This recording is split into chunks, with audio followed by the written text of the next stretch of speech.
하나님 말씀 같이 읽을게요. 열왕기상 9장 말씀입니다.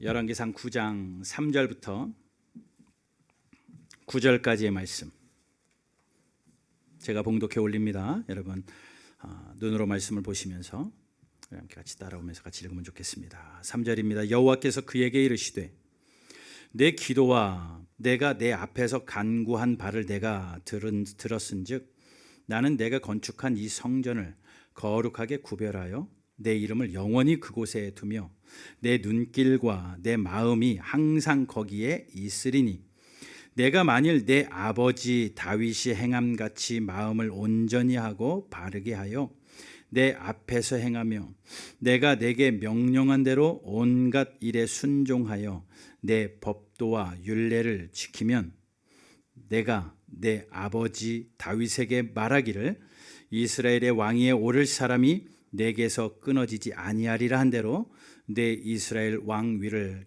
영원히 견고하게 하려니와 만일 너희나 너희의 자손이 아주 돌아서서 나를 따르지 아니하며 내가 너희 앞에 둔 나의 계명과 법도를 지키지 아니하고 가서 다른 신을 섬겨 그것을 경배하면 내가 이스라엘을 내가 그들에게 준 땅에서 끊어버릴 것이요 내 이름을 위하여 내가 거룩하게 구별한 이 성전이라도 내 앞에서 던져버리니 이스라엘은 모든 민족 가운데서 속담거리와 이야기거리가 될 것이며 성전이 높을지라도 지나가는 자마다 놀라며 비웃어 이르되 여호와께서 무슨 까닭으로 이 땅과 이 성전에 이같이 행하셨는고 하면 대답하기를 그들이 그들의 조상들을 애굽 땅에서 인도하여 내신 그들의 하나님 여호와를 버리고 다른 신을 따라가서 그를 경배하여 섬김으로 여호와께서 이 모든 재앙을 그들에게 내리심이라 하리라 하셨더라. 아멘. 코로나가 참 지긋지긋합니다. 전무후무한 이런 전 인류적인 재앙 앞에 아무리 좋은 기술도 아무리 좋은 과학도 아무리 좋은 의술도 맥을 못 추고 있어요.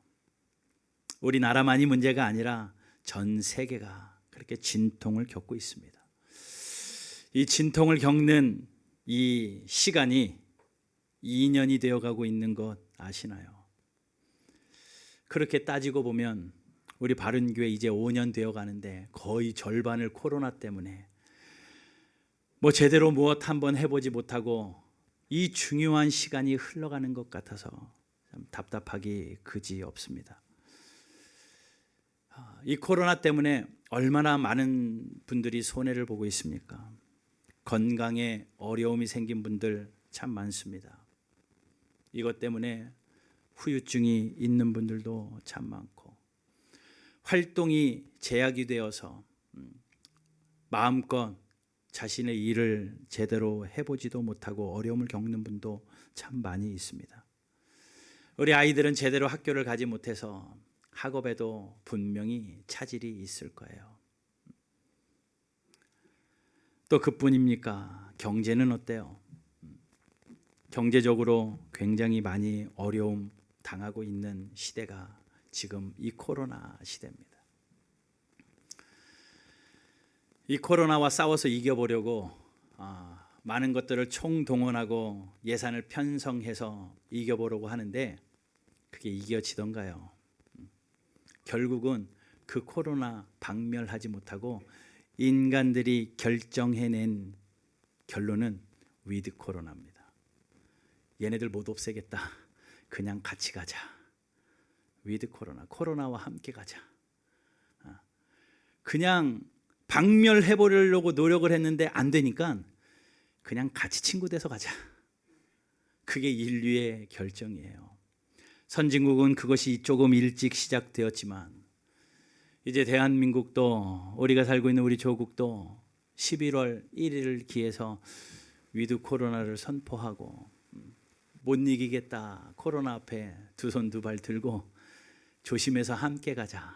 위드 코로나 시대가 되어버렸습니다. 위드 코로나가 되어지면서 교회들이 굉장히 분주하더라고요. 많이 바쁩니다.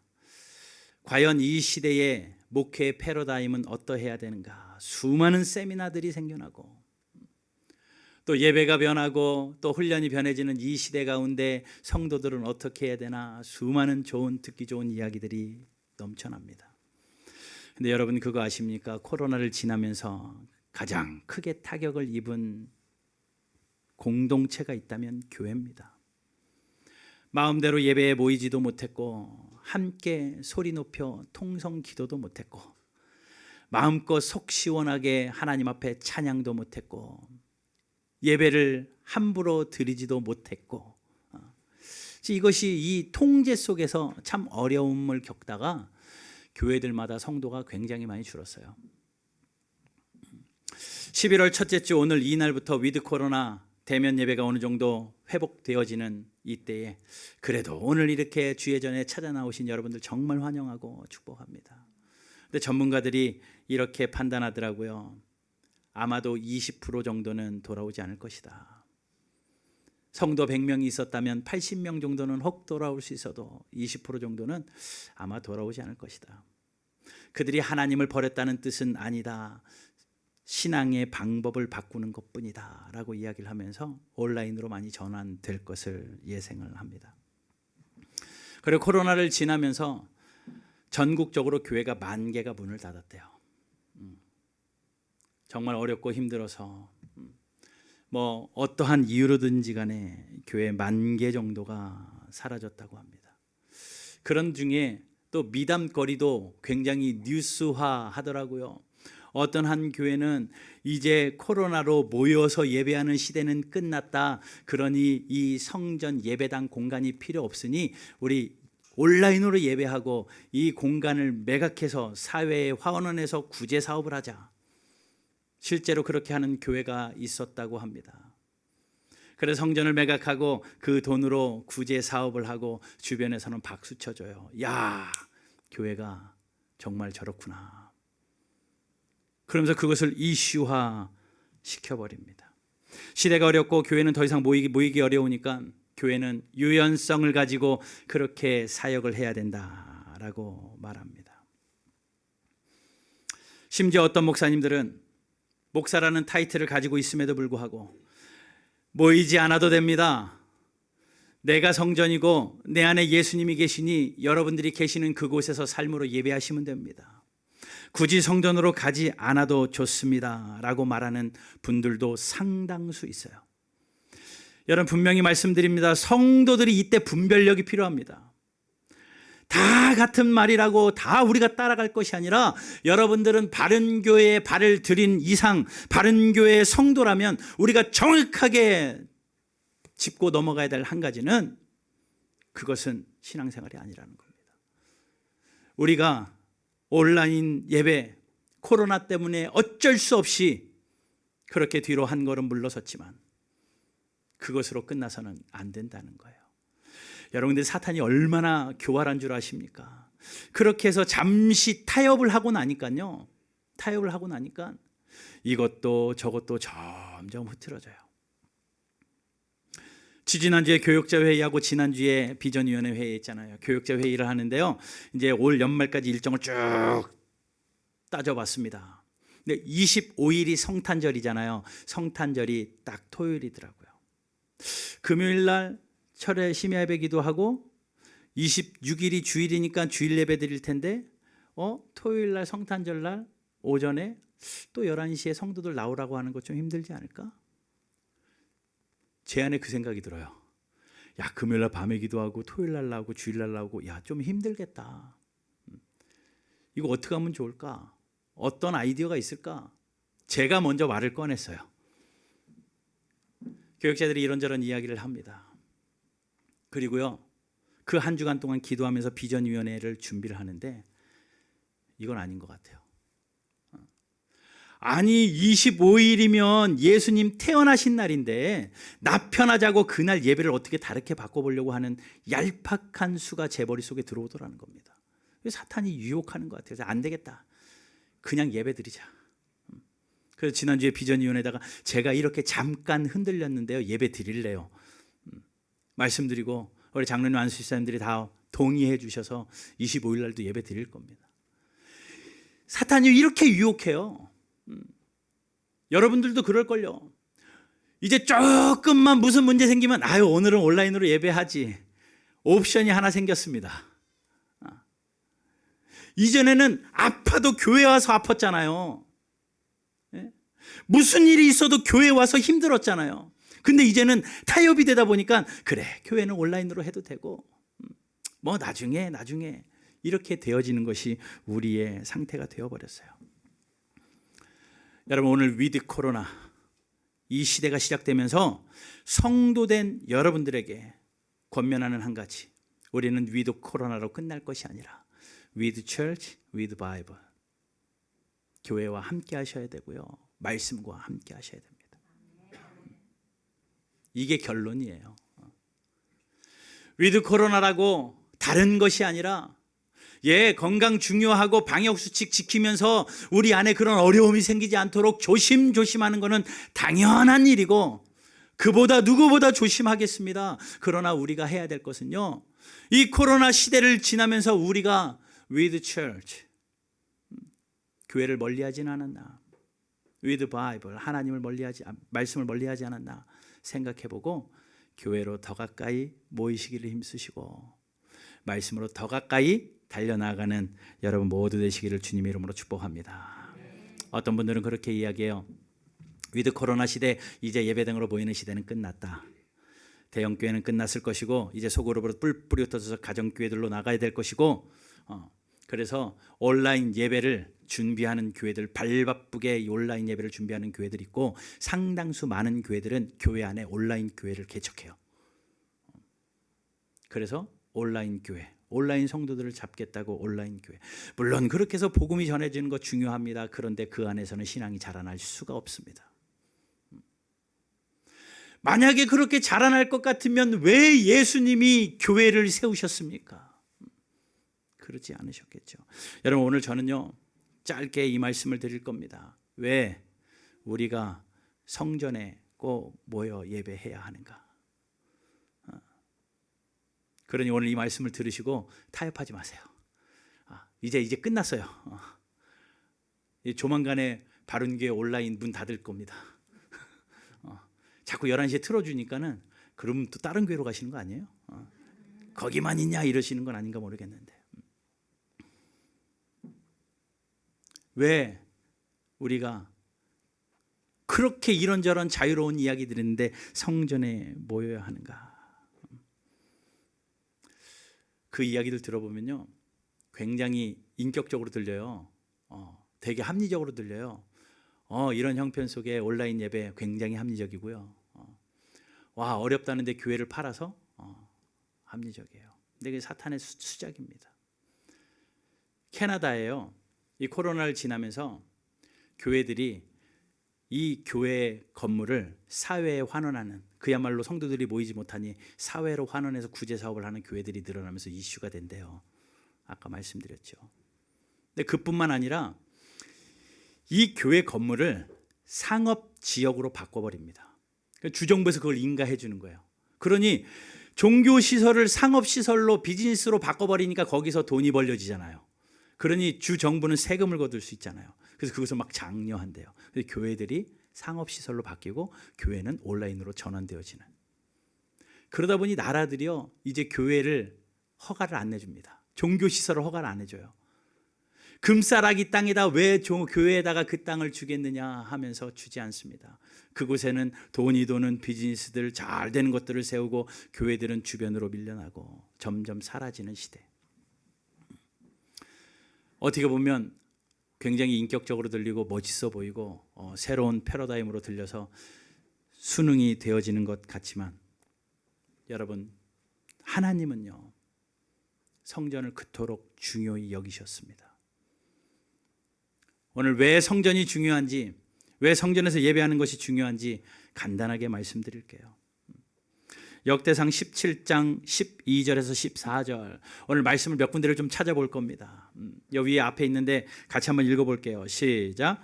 그는 나는 그의 왕위를 영원히 견고하게 하리라.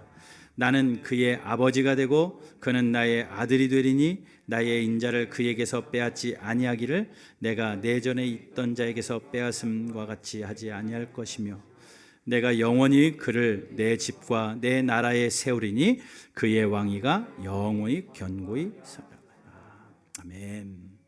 이 성전이요 언제부터 시작되어지냐면요 성막부터 시작되어집니다. 성막은 뭐냐면요 이스라엘 백성들이 출애굽하여서 가나안 땅으로 가는 그 40년의 광야 생활 가운데 하나님 앞에 제사하고 예배해야 될 그 공간이 필요한데 이동하다 보니까 정착할 수 없으니 텐트를 치는 겁니다. 그래서 하나님의 법궤대로 텐트를 쳐요 성막을 짓습니다. 그래서 그것을 짓고 하나님 앞에 제사하고 성막을 걷어서 또 이사하고 그런 성막 생활을 40년 동안 해요. 성경에 보게 되면 하나님이 그 지성전 법궤 그 두 그룹 사이에 하나님의 영광이 머물렀습니다. 하나님의 영광이 그 성막을 가득 채웠어요. 그러다 이제 가나안 땅에 들어가서 정착을 합니다. 지금까지는 성막을 치고 거두면서 하나님의 영광을 경험했다면 이제 가나안 땅에 정착했기 때문에 무언가 정착한 성막이 필요했어요. 그게 성전입니다. 그걸 가장 먼저 생각한 사람이 다윗이에요. 다윗이 하나님 앞에 성전 짓기를 사모합니다. 근데 하나님이 너는 손에 피를 너무 많이 묻혔어. 그렇기 때문에 너는 성전을 지을 수 없다. 내 아들 솔로몬이 짓게 하겠다. 그럼에도 불구하고 하나님은 성전 짓겠다는 그 다윗을 너무 기뻐하셨습니다. 그래서 아까 읽었던 것처럼 그는 나를 위하여 집을 건축할 것이요 나는 그의 왕위를 견고하게 하겠다. 다윗이 하나님의 성전을 건축할 그 마음을 가지니 하나님이 내가 너의 왕위를 견고하게 해줄게. 너는 내 아버지가 되고 너는 나의 아들이 되게 해줄게. 하나님이 그런 약속으로 기뻐하셔요. 열왕기상 8장 18절에도 이런 말씀이 있습니다. 여호와께서 내 아버지 다윗에게 이르시되 내가 내 이름을 위하여 성전을 건축할 마음이 있으니 이 마음이 내게 있는 것이 좋도다. 하나님이 이렇게 말씀합니다. 다윗이 성전을 세울 그 마음을 보고 하나님이 그 마음이 참 내가 좋다. 하나님이 좋아하셨어요. 성전 세우는 거요. 하나님이 좋아하셨습니다. 근데 그 성전이 무엇이었냐면요. 열왕기상 8장 10절 11절 보세요. 제사장이 성소에서 나올 때에 구름이 여호와의 성전에 가득하매 제사장이 그 구름으로 말미암아 능히 서지 못하였으니 이는 여호와의 영광이 여호와의 성전에 가득함이었더라. 하나님이 기뻐하셨던 그 성전에 하나님의 영광이 가득했어요. 하나님이 영광이 가득한 곳이 성전이었습니다. 특별히 오늘 3절 말씀 보세요. 여호와께서 그에게 이르시되 내 기도와 내가 내 앞에서 간구한 바를 내가 들었은즉 나는 내가 건축한 이 성전을 거룩하여 구별하여 내 이름을 영원히 그곳에 두며 내 눈길과 내 마음이 항상 거기에 있으리니. 네, 하나님이요 그 성전을 거룩하게 구별해서 하나님이 항상 함께 하셨다. 하나님 너무 기뻐하셨어요. 성전 세우는 걸요. 장소입니다. 혹자는 이야기, 구약의 이야기잖아요. 뭐 구약의 이야기 그때의 이야기잖아요. 신약으로 가볼까요? 예수님도 성전을 굉장히 소중하게 여기셨습니다. 마태복음 21장에 보게 되면 예수님이 성전에 들어가십니다. 성전에 들어가셔서 성전 안에서 돈을 환전하는 매매하는 사람들을 보면서 예수님이 둘러엎으셔요. 성전 안에서 매매상하는 그들을 상을 둘러엎으시고 예수님이 그렇게 말씀합니다. 그들에게 이르시되 기록된 바 내 집은 기도하는 집이라 일컬음을 받으리라 하였거늘 너희는 강도의 소굴을 만드는구나. 이곳은 기도하는 집인데 너희들이 강도의 소굴을 만드는구나. 하나님께서 그 성전을 소중하게 생각해서 그것을 정화시켜버리기 위하여 들어엎으십니다. 성전이 더러워지는 것을 용납하지 않으시는 예수님이셨어요. 그러면서 예수님이 말씀하십니다. 요한복음에도 이 똑같은 본문이 나오는데 예수님이 너희가 이 성전을 헐어라. 내가 사흘 만에 다시 이 성전을 짓겠다. 라고 의미심장한 말씀을 합니다. 그 말을 들었던 그들이 예수님에게 그렇게 질문해요. 유대인들이 이르되 이 성전은 46년 동안 지었는데 어떻게 당신이 3일 동안 지을 수 있습니까? 우리가 이 성전 지으려고 46년 걸렸는데 어떻게 당신이 3일 만에 짓습니까? 라고 하니까 예수님이 21절에 이렇게 말합니다. 그러나 예수는 성전된 자기 육체를 가리켜 말씀하신 것이라. 예수님이 말씀하셔요. 내 몸이 성전이다. 그러니 3일 만에 부활하여 그 성전이 세워질 것을 예수님이 의미 있게 말씀하시는 거죠. 예, 다윗의 그 성전이 신약에 와서는 예수 그리스도의 육체로 그 성전의 의미가 좀 변화됩니다.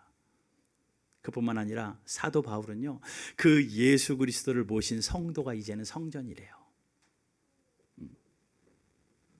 고린도전서 3장 16절 말씀 보면 너희는 너희가 하나님의 성전인 것과 하나님의 성령이 너희 안에 거하시는 것을 알지 못하느냐.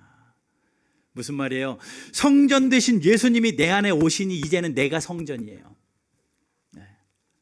성전의 의미가 그렇게 변했습니다. 그래서 제일 좋아하는 자유주의 학자들은요, 이거 가지고 성전이 모여야 교회가 성전입니까? 이 예배당이 성전이 아니라 여러분 한 분 한 분 예수님 모시신 성전입니다. 성전 갈 필요 없습니다. 여러분들이 그곳에서 예배하면 됩니다. 굉장히 그럴듯하게 논리적으로 들리는 것 같아요. 하나는 알고 열은 모르는 겁니다. 그런데 여러분, 성전은요, 우리가 이 예배당은요 뭐냐면요, 성전된 성도 한 사람 한 사람이 모여서 연합으로 하나님을 예배하는 거예요. 여러분들이 가정에서 삶으로 예배하는 거 맞습니다. 여러분 한 분 한 분이 성전인 거 맞아요. 그런데 그것으로 끝나는 것이 아니라 이 예배당에 우리가 모여서 성전된 한 사람 한 사람들이 모여서 수많은 무리가 하나님 앞에 연합으로 예배하는 곳이 이 예배당입니다. 여러분, 요한계시록을 읽어보면요, 하나님 앞에 예배하는 장면들이, 천군 천사들이 하늘에서 예배하는 장면들이 그려지는데 한 사람이 일어나 예배하였더라 없습니다. 수많은 성도들이, 수많은 무리들이 하나님의 영광을 찬양하고 하나님께 영광을 돌려요. 수많은 무리들이, 성전된 한 사람 한 사람들이 모여서 함께 예배하는 연합된 공예배, 그것이 하나님 앞에 영광이라는 거예요. 그런 여러분, 모이기를 힘쓰십시오. 예수님도 분명히 말씀하셨습니다. 마태복음 18장에 두세 사람이 모인 곳에 내가 너희와 함께 하겠다라고 말씀하셨습니다.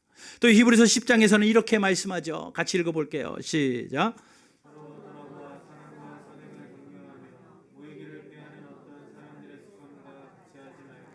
오직 권하여 그날이 가까움을 볼수록 더욱 그리하자. 모이기를 패하는 어떤 사람들의 습관과 같이 하지 말고 주님이 다시 오시는 그날이 가까울수록 더욱 모이기를 힘써라. 하나님의 말씀입니다. 여러분, 성전된 한 분 한 분 더 모이기를 힘써서 우리가 연합으로 하나님 앞에 예배하는 은혜가 있기를 주님의 이름으로 축복합니다. 그러니 이 예배당은요, 하나님께 정말 중요하고요, 하나님의 영광이 거하는 곳이기 때문에 하나님께 정말 중요하고, 또 이 예배당은요, 연합으로 예배하는 장소이기 때문에 너무나도 소중합니다. 그런데 왜 세상 사람들이 예배당에서 그렇게 예배당을 그렇게 비웃어 보고 교회에 대해서 손가락질하고 있느냐? 뭐 시대가 변했기 때문이다, 교회가 뭐 어땠기 때문에, 여러 가지 이유가 있을 수 있지만 오늘 본문에서 이유를 정확하게 얘기해 줘요.